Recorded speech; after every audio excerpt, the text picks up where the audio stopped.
अस्सलामु अलैकुम वरहमतुल्लाहि वबरकातुहू। मोहतरम सामीन, उम्मीद है कि आप हज़रात खैर आफ़ियत से होंगे।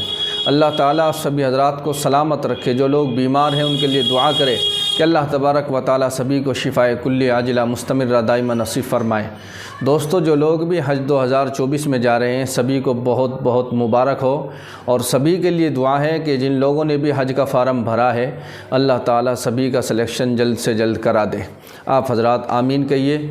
और जो लोग भी जाना चाहते हैं, दिल में तड़प है लेकिन इंतज़ाम नहीं है, उनके लिए भी हमें दुआ करनी है कि अल्लाह तबारक व ताला उनका भी इंतज़ाम गैब से मुहैया फ़रमाए और सभी को कम से कम एक बार तो अपने घर की हाज़िरी के लिए कबूल फ़रमाए।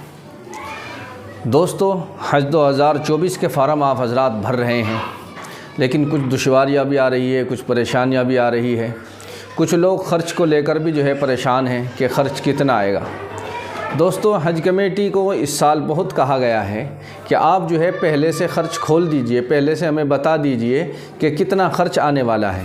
लेकिन हज कमेटी ने इतना कहने के बावजूद इतना किया है कि कुछ आंकड़े दे दिए हैं पिछले साल के हिसाब से, लेकिन इस साथ के साथ गाइडलाइन में ये भी लिख दिया है कि हम आपको ये फ़ाइनल नहीं बता रहे हैं। जब वक्त आएगा फ़लाइट का तो उस वक्त ये कम ज़्यादा होगा, कम भी हो सकता है, ज़्यादा भी हो सकता है। बहरहाल ये जो आइडिया बताया गया है गाइडलाइन में, मैं अभी आपके सामने जो है वो पेज भी बराबर साइड में आप देख रहे होंगे, तकरीबन पेज नंबर 25 है तकरीबन, जिसके ऊपर जो है लिखा हुआ है कि कितना कितना ख़र्च आने वाला है। लेकिन दोस्तों, इस ख़र्च को आप फ़ाइनल ना समझें, इस ख़र्च को आप फ़ाइनल ना समझें कि यही ख़र्च आएगा। इससे कम भी आ सकता है, ज़्यादा भी आ सकता है। और इसके साथ साथ ज़रूरी बात यह है कि हज कमेटी की तरफ से जो पहले से बराबर 2100 रियाल मिलते आ रहे थे वो पिछले साल ख़त्म हो गए थे, तो इस साल भी 2100 रियाल ख़त्म है। आपको 2100 रियाल मिलने वाले नहीं हैं। इसलिए दोस्तों, आप इस वहम में ना रहे कि 2100 रियाल हज कमेटी हमें देगी जो हमारे ख़र्च में काम आएगी। 2100 रियाल हमें मिलने वाले नहीं हैं, इस बात का ख्याल रखें। वो आपको अलग से जो है लेने होंगे। दोस्तों, कुछ लोग जो है खाने को लेकर भी परेशान हैं कि खाने का क्या होगा। दोस्तों, मदीने के अंदर खाना नहीं बनाया जाता, मरकज़ी इलाका होता है और मस्जिद नबवी के करीब ही बिल्डिंगें मिलती है, तो उनमें खाना बनाने की इजाज़त नहीं है। जहां हम तकरीबन 8 दिन ठहरते हैं, 40 नमाज़ें वहां पढ़नी होती है, उसके बाद हम मक्का मुकर्रमा चले जाते हैं। तो दोस्तों, मक्का मुकर्रमा में तकरीबन हम 1 महीना रहते हैं, तो वहाँ हमें जो बिल्डिंगें मिलती हैं वो अज़ीज़िया में मिलती है। अज़ीज़िया एक महल्ले का नाम है जो 8-10 किलोमीटर दूर है हरम से। बसों में हम जाते हैं, पैदल नहीं जाते।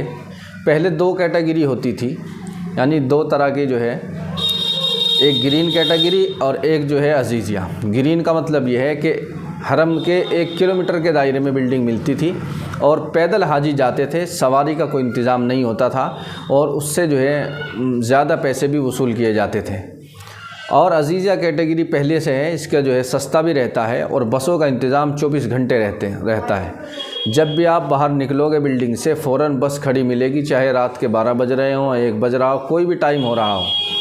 और जो भी उसका जो किराया है वो सब हमारे से पहले ही वसूल कर लिया जाता है। जो हज की किस्तें हम जमा करते हैं, वहाँ हमको कोई किराया नहीं देना है। आप 2 बार जाएँ, 10 बार जाएँ, 20 बार जाएँ या ना जाएँ, आपसे 1 बार किराया ले लिया गया तो ले लिया गया।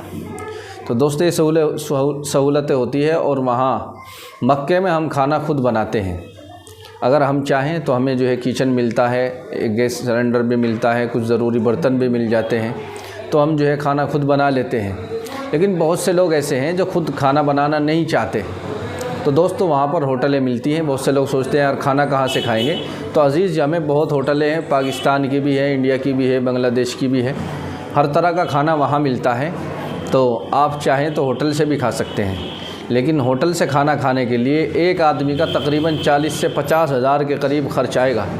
अगर आप नाश्ता भी होटल से करेंगे, दोनों टाइम का खाना भी होटल से खाएंगे, तो दोस्तों 50 हज़ार के करीब एक आदमी का खर्च आएगा, मक्के और मदीने का पूरा 40 दिन का। तो दोस्तों, इस हिसाब से अगर कोई बाहर खाना चाहता है तो इस हिसाब से अपना इंतज़ाम करके जाएं, वरना जो है अपना खाना खुद बना ले, वो सस्ता पड़ता है और अपनी समझ का हम खाना बना लेते हैं। क्योंकि दोस्तों, जैसा आम तौर से हम खाना खाते हैं बिल्कुल सेम मिलना तो मुश्किल हो जाता है। वहाँ इतनी मिर्च मसाले नहीं खाए जाते। तो बहरहाल जैसी भी आपको सहूलत हो आप जो है खा सकते हैं। दोस्तों आप हजरात ने कमेंट किए हैं, बहुत सारे कमेंट जो है आपकी तरफ से आए हुए हैं, तो इंशाल्लाह एक एक करके मैं अब आपको जो है जवाब दूंगा। और आपको जो भी सवाल करना है आप बेधड़क होकर के कमेंट में करिए, इंशाल्लाह अगली वीडियो में मैं उसका जवाब ज़रूर देता हूं। तो आपने जो भी कमेंट किए हैं उसका एक एक जवाब दूंगा, चाहे नया बंदा सुन रहा हो या पुराना सुन रहा हो। हर आदमी कमेंट सुने। लोग सोचते हैं यार मैंने तो कोई कमेंट नहीं किया, मैं क्यों सुनूं। कमेंट के अंदर जो सवाल किए गए हैं हो सकता है आपके जहन में वो सवाल अभी आया ना हो और आपको भी वो पूछना चाहिए था या आपके लिए भी ज़रूरी है। बहुत सारी कीमती बात कमेंट के ज़रिए भी बताई जाती है, इसलिए वीडियो को लास्ट तक देखना है। तो दोस्तों आइए कमेंट शुरू करते हैं। दोस्तों पहला जो सवाल किया गया है वो दोस्तों एक भाई ने सवाल किया है कि हज का फार्म भरने के कितने दिन बाद हज के पैसे जमा करने होते हैं। दोस्तों हज का फार्म भरने के फ़ौरन बाद आप पैसे जमा नहीं करेंगे, बल्कि पैसे तो उस वक्त जमा होंगे जब आपका सिलेक्शन हो जाएगा। अभी हज की जो तारीख़ दी गई है फार्म भरने की, ये आखिरी नहीं है। इसके बाद एक बार नहीं तो 2 बार इंशाअल्लाह जो है टाइम इसका बढ़ेगा। एक बार तो यकीनी है, 2 बार भी बढ़ सकता है। तो उसके बाद में जो है सिलेक्शन होगा, आपकी मंजूरी आएगी। मंजूरी आने के बाद फिर जो है किस्त का ऐलान होगा। तो अभी इतनी जल्दी पैसे के बारे में आप सोच रहे हैं, पहले तो आप ये देखें कि आपका सिलेक्शन होगा भी या नहीं होगा, आपकी मंजूरी होगी या नहीं। मंजूरी होने के बाद फिर जो है किस्त का ऐलान होगा। इसी तरह से एक भाई ने सवाल किया है कि अभी जो है मुझे पासपोर्ट बनवाना है, हज की एप्लीकेशन भरने का आखिरी डेट कब है। भाई एक तो आप पहले पासपोर्ट बनवा लें, मेरी राय है कि तत्काल में बनवा लें। 3500 रुपये उसकी फ़ीस है और इंशाल्लाह 5 दिन में आपका पासपोर्ट आ जाएगा। लेकिन इसकी जो तारीख़ है दोस्तों, अभी 20 दिसंबर हज कमेटी ने दी है कि 20 दिसंबर हज के फ़ार्म भरने की आखिरी तारीख़ है। लेकिन इंशाल्लाह डेट बढ़ेगी, आप घबराएं नहीं, तसल्ली से आप जो है पासपोर्ट बनवा लें। इसी तरह से एक भाई ने सवाल किया है कि अस्सलाम वालेकुम। वालेकुम सलाम।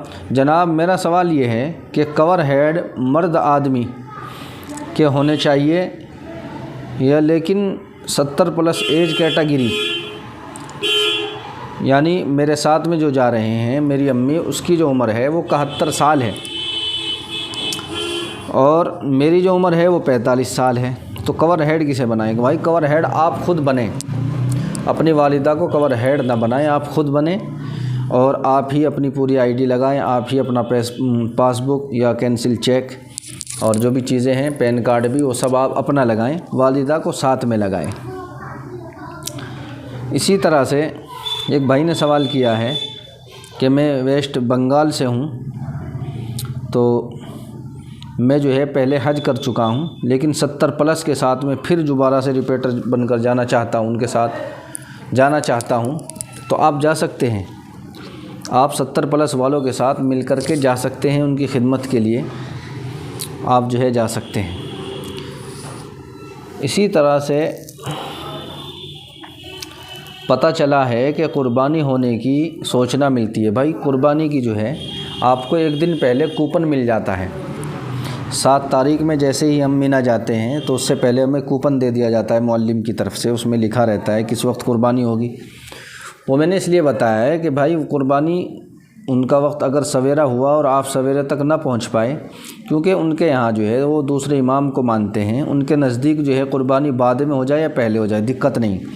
लेकिन हमारे नज़दीक हमारे जो इमाम हैं, इमाम अबू हनीफ़ा, इनके यहाँ तरतीब वाजिब है, यहाँ पहले क़ुरबानी और फिर कंकर, तो इसलिए जो है दिक्कत होती है।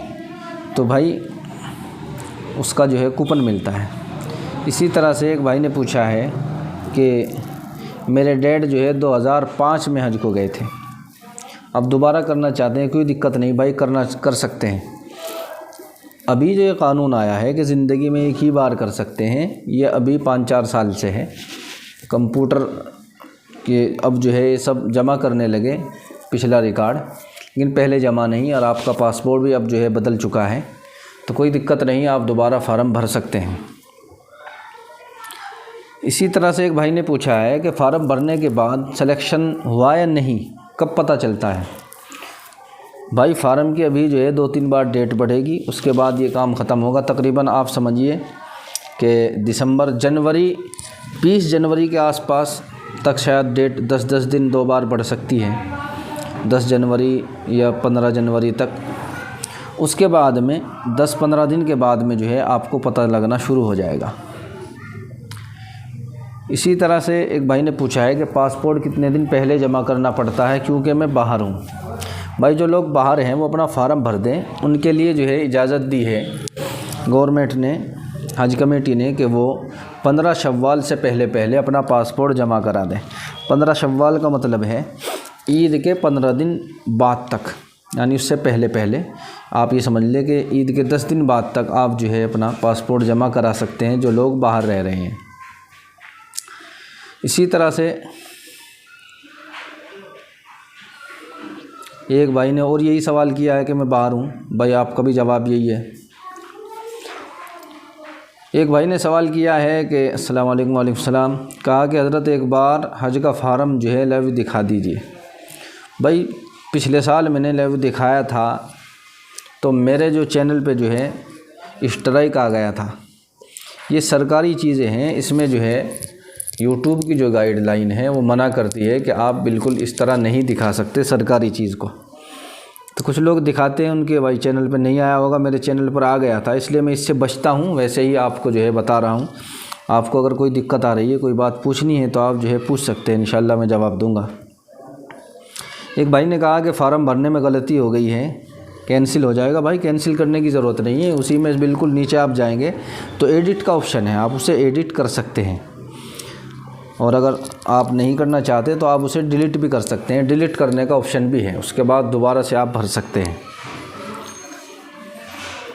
इसी तरह से एक भाई ने पूछा है कि एयरपोर्ट पॉइंट के बारे में बताएं कि गुजरात का पहले 3,70,000 था और मुंबई का 3,03,000 था, इस बार कैसा है। भाई देखिए, अभी हज कमेटी ने जो भी बताया है वो फ़ाइनल नहीं है, वो एक अंदाज़े के मुताबिक है। और इस साल जो है गुजरात को जो है एम्बार्केशन पॉइंट नहीं बनाया है। एम्बार्केशन पॉइंट जो है घटा दिए गए हैं, 20 कर दिए गए हैं। पिछले साल 25 थे और अभी फ़ाइनल ख़र्चा नहीं पता है, वक्त पर ही बताया जाएगा। तो दोस्तों, ये आप हजरात के सवाल थे जिनका मैंने जवाब दे दिया है। अगर आपके मन में कोई और सवाल है तो आप दोबारा से सवाल कर सकते हैं। तो दोस्तों, वीडियो अच्छी लगी है, वीडियो को लाइक कर दें और शेयर कर दें। चैनल पर नए हैं तो सब्सक्राइब कर लें ताकि आने वाली वीडियो का नोटिफिकेशन आपको मिलता रहे। अस्सलामु अलैकुम व रहमतुल्लाहि व बरकातुहू।